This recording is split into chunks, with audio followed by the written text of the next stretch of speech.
On parle souvent des feutres à alcool de chez Action, mais aujourd'hui c'est les aquamarqueurs que je vais vous présenter. Les anciens de ma chaîne les connaissent déjà vu qu'il y a 4 ans j'avais fait ma première vidéo avec ces feutres. Sauf que depuis je ne les ai jamais réutilisés, pour une raison qu'on verra ensemble plus tard dans cette vidéo. J'ai bien sûr vérifié qu'ils étaient encore en vente en ce moment à Action. Mais avant, commençons déjà par voir si en 4 ans d'inactivité, certains feutres se sont desséchés. Est-ce que vous connaissez la différence entre les aquamarqueurs et les twin marqueurs de chez Action? Les twin marqueurs ont une encre à base d'alcool et les aquamarqueurs une encre à base d'eau. Ça a l'air anecdotique pour les gens qui ne s'y connaissent pas en dessin, mais ça change absolument tout dans la manière de les utiliser. Et je vais vous montrer au cours de cette vidéo ma manière préférée d'utiliser les feutres à base d'eau. Et on part visiblement bien vu que tous les feutres ont l'air de fonctionner correctement. Pour le dessin du jour, je me suis dit que ce serait cool d'utiliser une des illustrations jamais mises en couleur du livre de coloriage que j'ai dessiné sur les fées. Par contre, mon livre de coloriage a un papier adapté au feutre à alcool et au crayon de couleur. Et pour les feutres à base d'eau, ça ne va pas le faire. Du coup, j'ai préféré réimprimer mon illustration sur du papier aquarelle. J'en profite pour vous dire que si ça vous intéresse, ce livre de coloriage est disponible sur ma boutique Etsy en version papier ou en version numérique. Alors n'hésitez pas à aller vous le procurer si mes illustrations vous plaisent.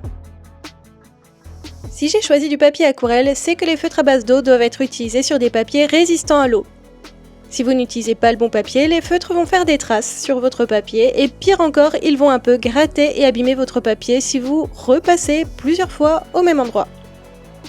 Si avec les feutres à alcool vous pouvez dégrader vos couleurs directement avec les autres feutres, avec les feutres à base d'eau vous devez les dégrader avec de l'eau pour un meilleur résultat.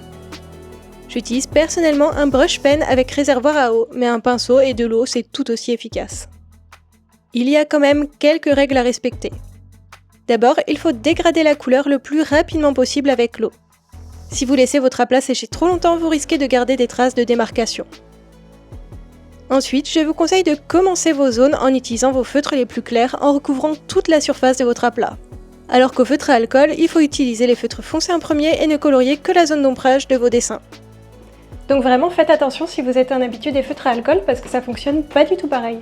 Troisième conseil, avant d'ajouter vos couches supplémentaires de couleurs ou avant de colorer une zone voisine, attendez un séchage complet. Si vous n'attendez pas que votre zone sèche pour y faire un ombrage, votre nouvelle couleur va se diffuser au hasard partout dans la zone humide et vous risquez d'abîmer votre papier car lorsqu'il est mouillé, il est plus fragile. Et si c'est une zone voisine que vous souhaitez mettre en couleur, si votre feutre frôle une zone encore humide, les deux couleurs peuvent se diffuser et se mélanger au hasard. Et on est d'accord, on veut tous éviter ça.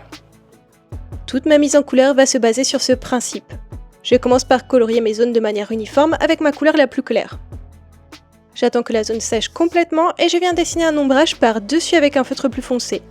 Avant que cet ombrage ne sèche, j'utilise un pinceau et de l'eau pour flouter les contours de l'ombre et créer mon dégradé. Vous le voyez peut-être à l'image, mais je n'utilise que les points de brush des feutres pour mon illustration. Je trouve que les pointes fines sont trop dures et peuvent avoir tendance à gratter le papier. Et je ne veux pas risquer d'abîmer mon papier. Lorsqu'un papier est abîmé ou déchiré, l'encre s'y agglutine plus facilement et ça crée des zones plus foncées impossibles à rattraper.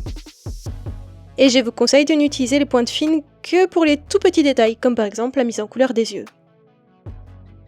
D'ailleurs, la pointe brush de ces feutres est assez tendre et ne reste pas pointue très longtemps.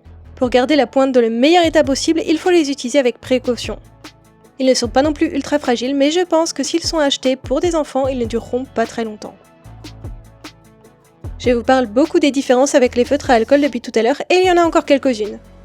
Contrairement aux feutres à base d'alcool, les aquamarqueurs n'ont pas d'odeur forte. Ils ne transpercent pas le papier, ce qui permet une mise en couleur des deux côtés d'une feuille. Et ils ne tachent pas, du moins, les taches se nettoient facilement à l'eau. Mais en contrepartie, les feutres à base d'eau sont plus compliqués à manier si vous ne voulez pas avoir de traces sur vos dessins. Comme je vous le disais tout à l'heure, il faut un papier adapté, une bonne méthode et un pinceau et de l'eau. Sachez aussi que s'il vous manque une couleur claire pour un joli dégradé, vous pouvez aussi tout simplement colorier une partie de votre aplat avec votre feutre foncé et venir étirer votre couleur avec un pinceau et de l'eau. En gros, les feutres à base d'eau sont comme des petits réservoirs de peinture, et la peinture, ça s'utilise avec de l'eau. J'insiste peut-être beaucoup, mais je veux vous faire comprendre que si ces feutres ne sont pas utilisés avec un peu d'eau, il ne sera pas possible de les utiliser au max de leur potentiel. Et hormis dans les vidéos d'art assez niche, c'est très rarement expliqué.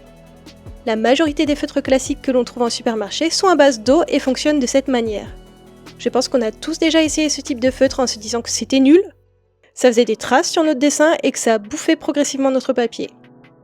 Eh bien, c'est parce qu'on ne les utilisait pas au max de leur potentiel. Je n'en ai pas eu besoin lors de cette illustration, mais sachez que si vous faites une couleur unie sur une zone et que malgré vos efforts il y a pas mal de traces, utilisez un pinceau et de l'eau pour repasser sur la zone avant qu'elle ne soit entièrement sèche. Avec un peu d'effort et de frottement, vous pourrez réussir à lisser un peu plus votre zone et réduire un peu les traces. Et si votre encre et votre papier sont de bonne qualité, vous pourrez même potentiellement supprimer la totalité des traces. Jusqu'à présent, pour cette illustration, j'ai réussi à ne pas abîmer mon papier, ne pas avoir trop de traces et avoir des dégradés assez jolis. Alors que ce type de médium n'est pas ma spécialité, j'utilise assez rarement les feutres à base d'eau, je préfère ceux à base d'alcool. Mais comme quoi, avec un peu de méthode, on peut obtenir un résultat assez concluant. Je pourrais même réussir à créer encore plus de profondeur et de contraste en ajoutant du crayon de couleur par-dessus pour accentuer les zones d'ombre et de lumière. Généralement, j'encourage vraiment à mixer le matériel, mais pas aujourd'hui. Aujourd'hui, on ne va utiliser que ces feutres parce qu'on aura une petite expérience à réaliser en fin de vidéo. Alors restez bien jusqu'au bout. Pour la peau, j'ai eu du mal à trouver deux nuances qui fonctionnaient bien ensemble, alors j'ai décidé d'utiliser ces petits réservoirs de peinture comme de vrais réservoirs de peinture. Je prends la nuance que je veux utiliser et que je trouve trop foncée. Je colorie le fond d'une palette et je viens y ajouter un peu d'eau avec un pinceau. Ça me permet tout simplement d'obtenir une nuance plus claire du feutre que j'ai choisi. Et pour un ombrage aussi délicat que celui de la peau, ça peut valoir le coup de sortir sa palette. Bon, j'avoue, tout à l'heure je vous ai dit que je ne voulais utiliser que des aquamarqueurs sur mon dessin, mais peut-être que j'ai envie d'ajouter quelques paillettes à certains endroits. C'est un peu triché par rapport aux consignes que je me suis imposées, mais pour la peine je vais continuer à utiliser de l'aquarelle et je l'ai aussi acheté à Action. Alors on va dire que ça va.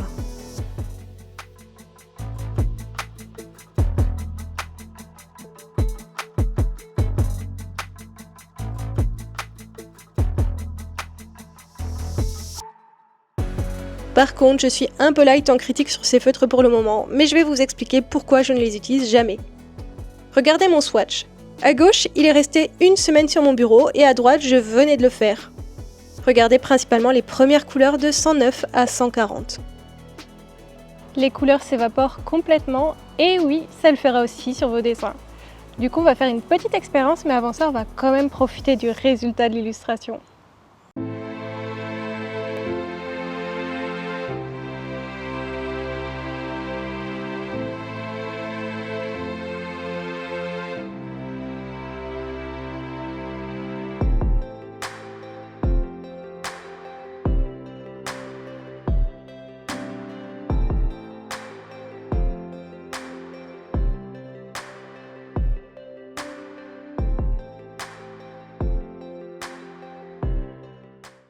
Du coup, pour le test final, je vais utiliser du papier noir opaque et du vernis UV. Est-ce que si l'on protège notre dessin du soleil ici avec du papier, mais en règle générale, s'il est en classeur ou en carnet, les couleurs s'évaporent quand même? Et si on utilise un vernis UV fait exprès pour protéger les couleurs du soleil, est-ce que ça va changer quelque chose? Et pour le dernier tiers de mon dessin, je vais le laisser sans aucune protection, et je vais afficher tout ça dans une zone ensoleillée pour voir ce que ça va donner. Et mauvaise nouvelle pour vous, ça va prendre quelques semaines. Mais bonne nouvelle, si le résultat de l'expérience vous intéresse, je vais en faire un short YouTube d'ici 3 semaines à peu près. Alors abonnez-vous pour ne pas le manquer, et à bientôt pour la prochaine vidéo.